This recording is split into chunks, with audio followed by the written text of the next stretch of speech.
शक्ती तू, मावळ्याची भवानी तू, प्रयत्नांना लाभलेली उन्नती तू, आजच्या युगाची प्रगती तू, तुला मानाचा मुजरा।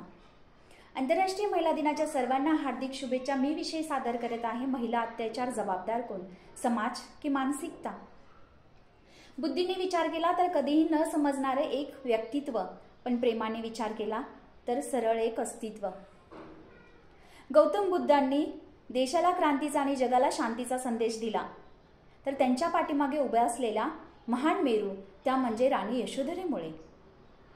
13व्या शतकामध्ये एक महिला डोहीचा पदर आला खांद्यावर विठ्ठल भक्तीला विरोध करणाऱ्याला ठामपणे सांगते की डोहीचा पदर आला खांद्यावर भरल्या बाजारी जाईन मी, डोहीचा पदर आला खांद्यावर भरल्या बाजारी जाईन मी, जनी म्हणे केशवा होईन तुझी वेशवा, जनी म्हणे केशवा होईन तुझी वेशवा, चंद्रभागे तिरी मांडला पाला बांधावा मनगटी। तर धमक असेल तर समोर या, मी लढायला तयार आहे। धमक असेल तर समोर या, मी लढायला तयार आहे। समाजाने आखून दिलेल्या चौकटीतून मी मला मनाला येईल तसं वागेन। तर जनाबाईंना, संत जनाबाईंना इथं सांगायचं आहे की जे विरोध करत आहेत त्यांच्यासाठी मी डोक्यावरचा पदर खांद्यावर घ्यायला तयार आहे।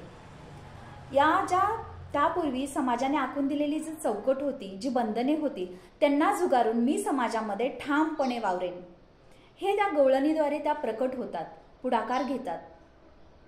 एक आई ना कोणता वारसा, दातृत्वाने, मातृत्वाने आणि कर्तृत्वाने या महाराष्ट्राला एक नाही तर 2-2 छत्रपती या महाराष्ट्राच्या मातीला दिले।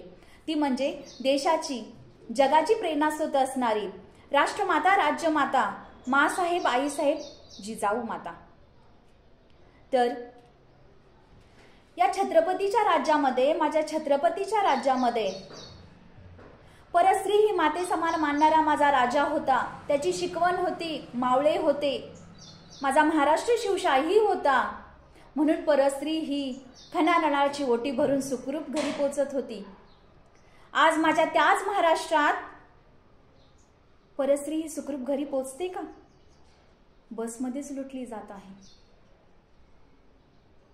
जेव्हा माझा महाराष्ट्र अंधकार आणि अज्ञानाच्या चौकटीत सापडला होता, त्या काळी क्रांतीची लाट बनून आल्या त्या म्हणजे अहिल्याबाई होळकर। डॉक्टर बाबासाहेब आंबेडकरांनी गुलामगिरीची कबर खोदली, त्यांच्या मागे पोलादीचे पंख बनून उभ्या होत्या। संसाराचे चटके सोसले, खरं त्या संसाराचे घाव त्यांनी बाबासाहेबांच्या कार्यकर्तृत्वाला लागू दिले नाहीत, ती म्हणजे माता रमाई। डॉक्टर बाबासाहेबांचे विचार होते, या देशाची प्रगती पाहायची असेल तर तुम्ही त्या देशातील स्त्री किती प्रगत आहे त्यावर तुमच्या देशाची प्रगती ठरते। देशाची प्रगती ही मोबाईल, इंटरनेट, वायफाय, मेट्रोद्वारे नाही, त्या देशाची प्रगती त्या देशातील स्त्री किती प्रगत आहे यावर अवलंबून आहे।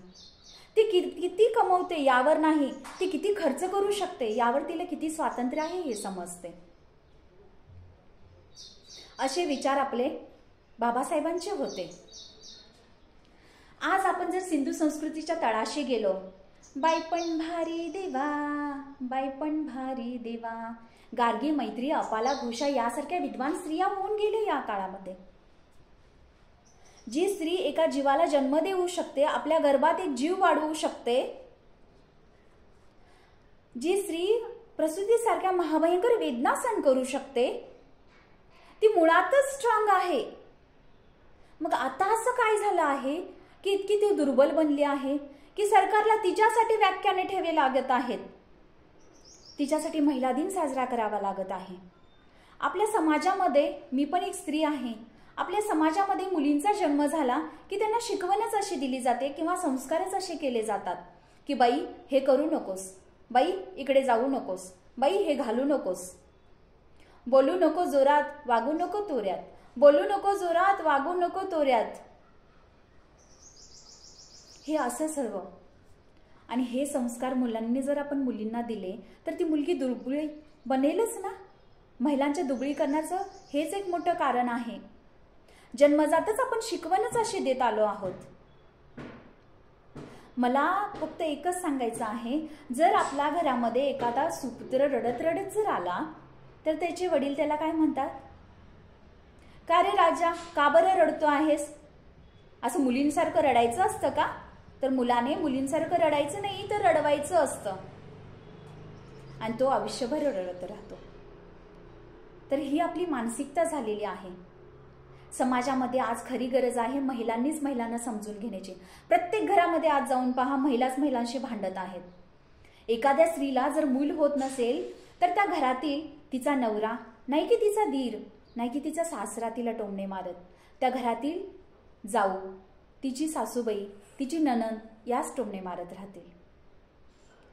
जर मला फक्त हेच म्हणायचं आहे की महिलांनी स्वतः खंबीर व्हायला शिका, महिलांनी स्वतःला एक मत द्यायला शिका, स्वतःला स्वातंत्र्य करा.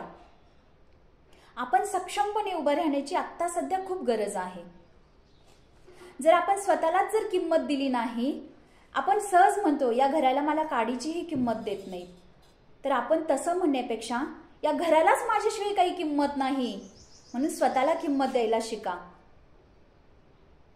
मला या स्पर्धेतून फक्त माझं हेच मत मांडण्याचं आहे की प्रत्येक घरातल्या स्त्रीला तिचा मानसन्मान द्या, तिला स्वातंत्र्य द्या. प्रत्येक घरामध्ये एक जिजाऊ तयार होईल आणि जिजाऊ आली तर शुभा येईलच ना. प्रत्येक कोणत्याही कार्याची सुरुवात ही आपल्या घरापासून करा, देश आपोआप सुधारेल. धन्यवाद. श्रोते प्रेक्षक हो, तुम्हाला आमच्या या स्पर्धकाचा व्हिडिओ नक्कीच आवडला असेल. आता या स्पर्धकाला विजयी करण्यासाठी तुम्ही देखील मदत करू शकता. त्यासाठी तुम्हाला या व्हिडिओला लाईक करायचं आहे. स्पर्धकाला प्रेरित करण्यासाठी किंवा या विषयावर तुमचे मत कमेंटमध्ये व्यक्त करायचं आहे. त्याचबरोबर या स्पर्धकाला जास्तीत जास्त लोकांपर्यंत पोहोचवण्यासाठी हा व्हिडिओ शेअर देखील करायचा आहे. प्रबोधन बहुउद्देशीय संस्था महाराष्ट्राच्या कानाकोपऱ्यात विविध शैक्षणिक आणि सामाजिक उपक्रमांचे आयोजन करत असते. ही स्पर्धा अशाच उपक्रमांचा एक भाग आहे. तुम्ही देखील प्रबोधनच्या या परिवारात सामील होऊ शकता. प्रबोधनच्या विविध उपक्रमांची अपडेट मिळवण्यासाठी या YouTube चॅनलला सबस्क्राईब करायला विसरू नका. व्हिडिओ शेवटपर्यंत पाहिल्याबद्दल आपले मनपूर्वक आभार आणि खूप खूप धन्यवाद.